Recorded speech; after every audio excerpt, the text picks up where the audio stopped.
Jadi ini akidah ini mesti. Datanglah seorang yang risau tentang masa depan. Lalu dia pun bertamu ke rumah Imam Al-Hasan Al-Basri, seorang ulama besar dari Irak. Aku sedang galau, Imam. Kata Imam Hasan Al-Basri, ku tanya kau 3 pertanyaan, jawab. Iya.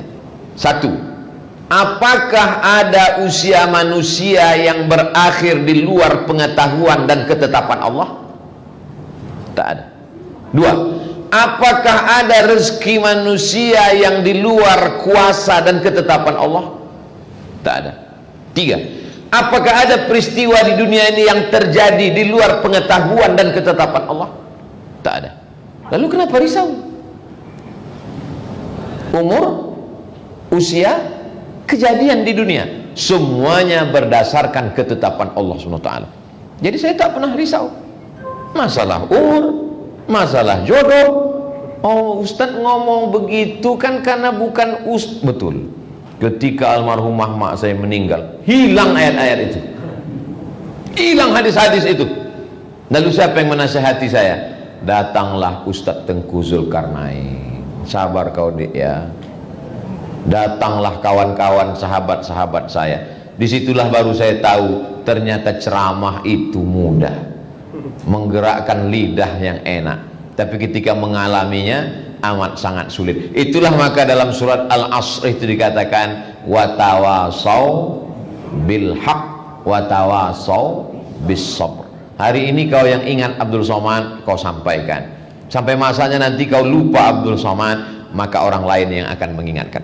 Jadi nanti kalau Ustaz Abdul Somad dipukul gelombang, dihempas sekarang, hilang ayat dan hadis ini, lupa pepatah fatwa para ulama, siapa yang mengingatkan?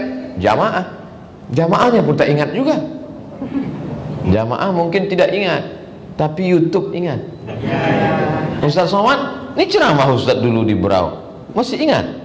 Yang mana itu ya? Itu yang makan sayur kates nggak pahit itu. Oh ya, ya.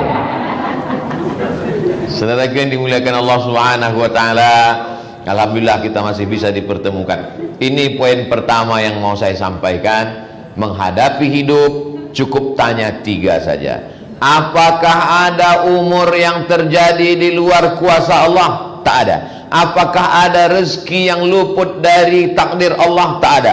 Apakah ada peristiwa yang terjadi di dunia ini di luar daripada pengetahuan dan ketetapan Allah di Lauhil Mahfuz? Tak ada.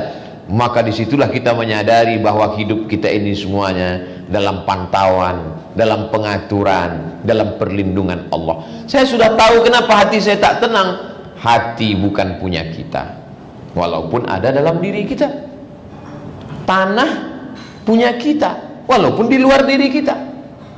Dari mana kita tahu tanah itu punya kita? Tengok aja surat SHM-nya, cek aja ke BPN.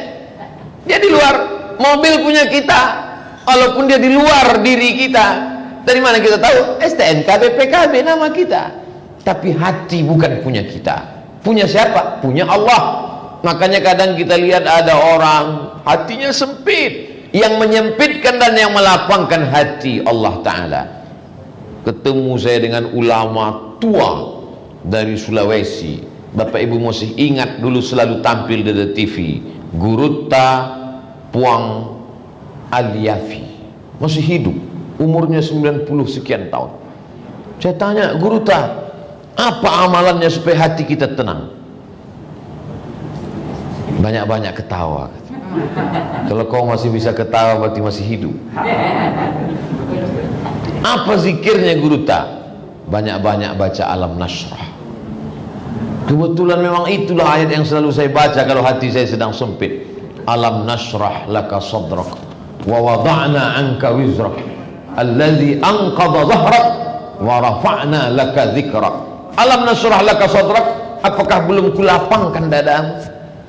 Wa rafa'na laka dhikrak alladhi anqadha dhahrak, kami angkat beban yang membebani pundakmu, kami angkat namamu.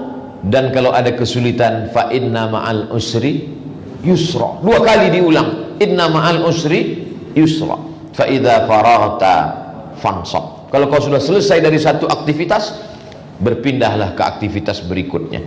Tadi malam di Balikpapan, selesai Balikpapan, pindah ke berikutnya. berjumpa dengan persatuan saudara-saudara kita komunitas masyarakat Banjar di rumah Haji Abidin. Selesai, kita bertemu di rumah Ibu Bupati. Selesai dari sini, kita akan pergi ke Maratua. Nah, ini maka di sini tidak terlalu lama nih, karena bayangan saya sudah di Maratua.